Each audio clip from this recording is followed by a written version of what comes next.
You slip into life from the comfort of your mother's body, born live into the dense, warm, humid air of the Amazon. Your mom leaves you the moment she pushes you out, not seeing the difference between giving birth and pooping. You and your siblings scatter in all directions, and the jungle doesn't care that you're new here. He was a great sibling anyway. At the moment, you're only a couple of feet long, and honestly, kinda cute. Jaguars, caimans, and even large birds would find a meal like you irresistible, but you know how to disappear. In the river, you blend in with the brown, murky current, slipping unnoticed beneath the surface. It feels almost fun, but playing in the water makes you hungry, so it's time to get serious. Your senses, though still developing, are already sharp enough to pick up movement in the water. You notice a small fish darting by, a perfect target. You freeze, letting the current carry you, getting closer and closer. Your jaws clamp down with shocking speed, and your first kill is yours. It's a tiny victory, but a victory nonetheless, the first of many. You want to grow fast. Out here, survival is all about getting big, strong, and sneaky. Speaking of sneaky, have you noticed your skin yet? Look at that, a beautifully patterned mix of green and brown, nature's perfect camouflage. Whether you're slinking through the murky water or blending into the dense underbrush, no one can see you coming. You're practically invisible.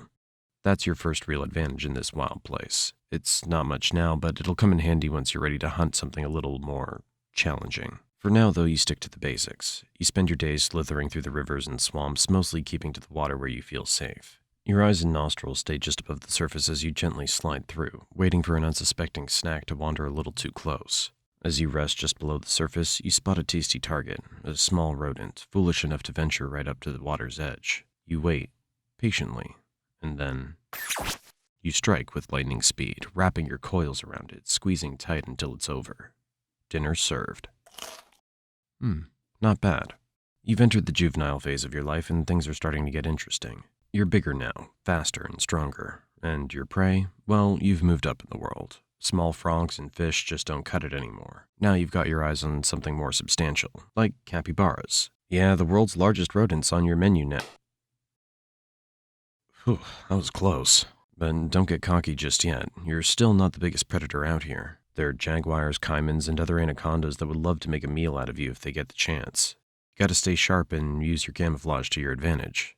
Oh wait, it's a caiman basking on the riverbank. It's not huge, probably a juvenile like you, but it's still a risky move.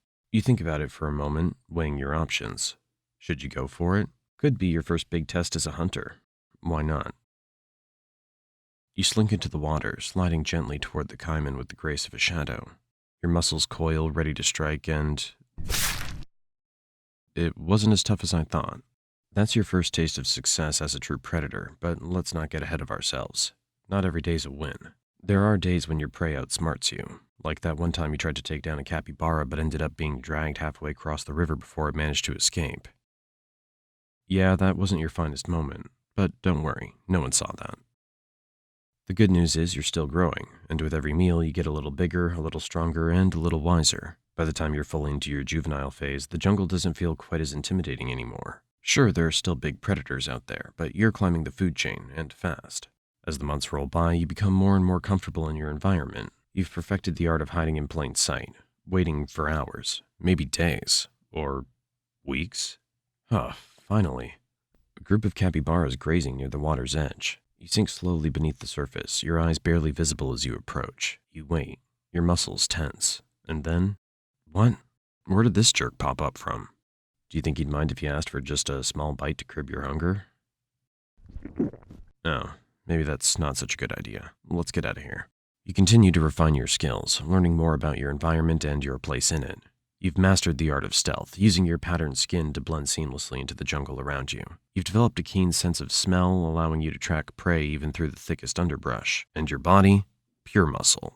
At this point, you're no longer just a juvenile anaconda. You're approaching adulthood. You've reached a size that commands respect, or at least some healthy fear from most of the creatures in this territory. At over 15 feet long and still growing, you're a true force to be reckoned with. No more small-time snacks for you. You've graduated to bigger prey. And by bigger, we're talking deer, wild pigs, and even the occasional caiman that dares to cross your path. As you grow, the jungle becomes more crowded, and you need a place to call your own. It's time to search for a territory, a safe space where you can hunt, rest, and hunt. You slither through the dense jungle, exploring every corner, crossing rivers, climbing over fallen logs, and navigating the thick underbrush. You need to find a secluded area, somewhere near water, with plenty of prey but far from other predators. After days of searching, you find the perfect spot, a quiet stretch of river hidden beneath a canopy of trees. The perfect territory. You mark the area with your scent, claiming it as your own. This is where you'll live out the next chapter of your life. And speaking of the next chapter, it's time for something new. Mating. It's not just about survival anymore, now it's about passing on your genes. As mating season arrives, you begin to pick up the scent of a potential mate nearby. You follow the trail, slithering through the thick jungle and dense swamp until you find another anaconda, a female. What a beauty. The courtship begins. It's a slow, winding dance as the two of you coil around each other. For hours, you move together in a mesmerizing spiral until finally the deed is done. The female will carry out your legacy. Several months later, as a female, you find a secluded area to give birth. You don't lay eggs like many other snakes. Instead, you give birth to live young. Between 20 to 40 baby anacondas will enter the world, much like you did years ago. But your job's done. You leave, never to see the offspring, knowing that most of them won't survive their first year. Honestly, there's no real difference between giving birth and pooping for an anaconda. In both cases, you're just pushing something out and leaving it behind. Anyway, let's get back to some fun now. As you grow older and bigger, your body starts to feel the wear and tear of years spent hunting and surviving. You're still strong, there's no doubt about that, but you're not as fast as you once were.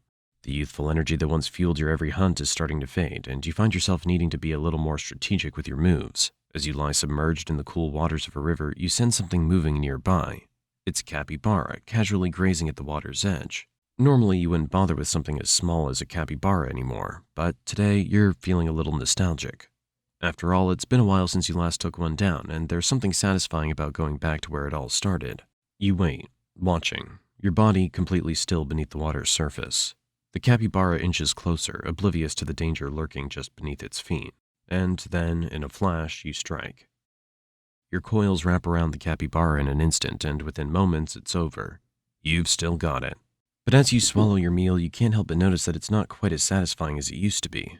Sure, the thrill of the hunt is still there, but something's changed. You've grown, not just physically, but mentally. One day, as you stalk a young deer near the water's edge, you sense that something's different. Your muscles coil, ready to strike, but just as you lunge, something goes wrong. The deer senses you at the last second and bolts. You try to chase, but your body doesn't move as quickly as it used to.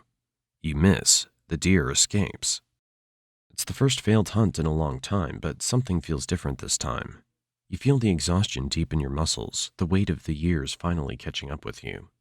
You slither back to the water, but you know that it won't get easier from here. In reality, most anacondas don't die in battle. They simply grow too slow and too tired.